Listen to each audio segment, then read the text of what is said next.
First and foremost, thank you so much for being here. It's a real pleasure to hang out with you on such a beautiful evening.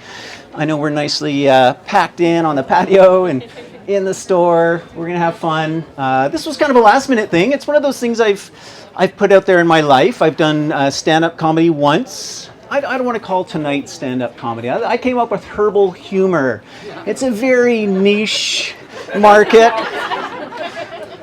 These are all original jokes that I've come up with in the last couple of weeks, and of course, I am a dad, so you're going to have some eye rolls with these ones. And I figure if Health Canada comes down too hard, there we go. Okay, there we go. I should know how to speak into a mic. Now you can hear me, right? All right. So this is Herbal Humour, and I figured if Health Canada comes down and it's too hard, I'll have a second career to lean back on, right? Well, hopefully, this is all a test of some original jokes that have been coming up for the last few days, so you will be the gauge of whether I continue with this or not. No, I'm going to keep doing it anyways.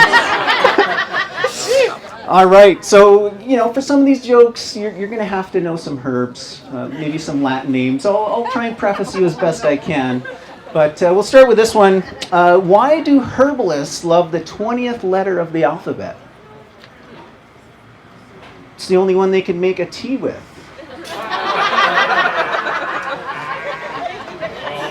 All right, yeah, okay, I got about 20 more of those, so just to give you a taste. Did you ever hear about the two Asian men that recently got off on drug charges? Well, upon further inspection, it turns out it was only Japanese knotweed. Okay, so for this next one, I need somebody to give me a name of a herbal mentor of theirs. Who's a herbal mentor that you guys know that you want to give honor to, mention to? Just shout out a name. Oh, don't say you can't say me. Okay, Yarrow Willard. He's taught so many people about your herbs. Okay, so what's the difference between Yarrow Willard, or is it difference? Wait a minute. Oh yeah, what does Yarrow Willard and this piece of paper here that's got, dandelion, burdock, reishi, there's kava kava on there. What do those two things have in common? They're both herbal lists. All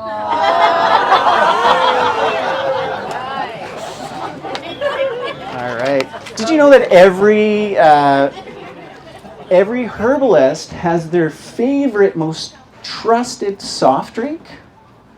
It's their go-to cola. Where's your drummer? Yeah, we need a drummer. Yeah, my daughter didn't get that one. I guess she hadn't heard of go-to cola before. So, and did you hear that Doug actually shaved? And you're like, do we know the same Doug? Douglas? Doesn't matter. He shaved. So now he's known as Douglas Fir. It is, yeah. Okay, what do you call a little red fruit with a scratchy voice? Raspberry. A raspberry! Yeah, you got it. What is the oldest fruit that commands the most respect? The elderberry. Okay, well, let's get into some Latin names. I love Latin names, especially of mushrooms. They're so interesting. Some of them are actually, quite a roll on the tongue, like Clavidaria delphis truncatus. I mean, that is a mouthful. You have things like hydnellum, mystical sounding ones like sarcodon.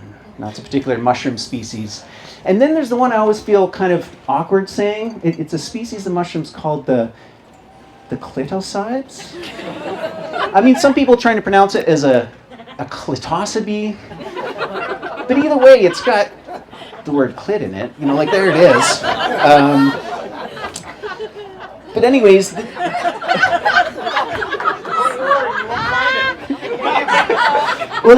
incidentally, it turns out this is actually the hardest mushroom for straight male foragers to find.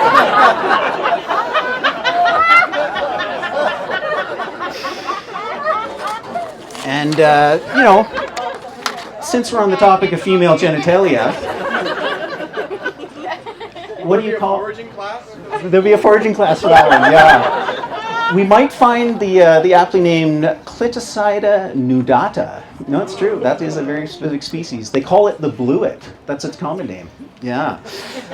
So anyways, what do you call a floral vagina? Or what could you call it?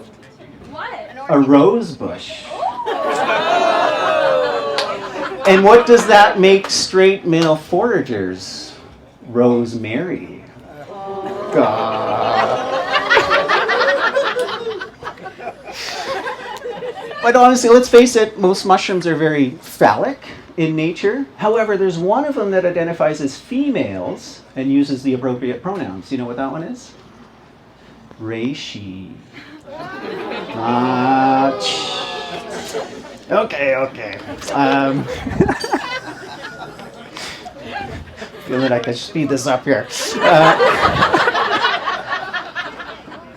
Okay, this other one, it's more about in context. There's another one, the Latin name is auricularia. It's really cool. Common name is wood ear. And when we're on foraging and we see that in the forest, I quickly go, okay, shh, nobody make a sound. Otherwise, this mushroom would ear you. All right. Did you hear about the wealthy Italian woman named Chini who lost her fortune? She became poor Chini. All right. Okay. This next one, Denis and I have been working on. Credit goes to him. Why is it rude to interrupt a Japanese woman while she's speaking? Because shiitake.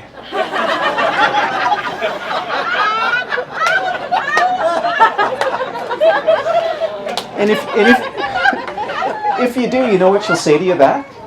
Hey, maitake.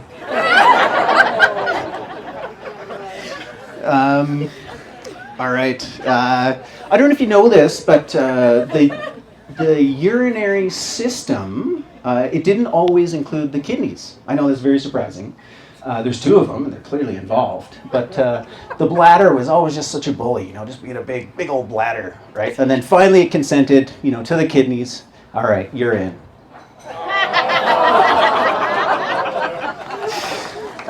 Does anybody know the prize for muscle wasting? A trophy. Okay. Maybe one last one here. Okay. Did you hear about what happened to the young sapling who was said to betray his father? He was accused of treason. All right. And one last. No, we'll leave it there. That's all. All right.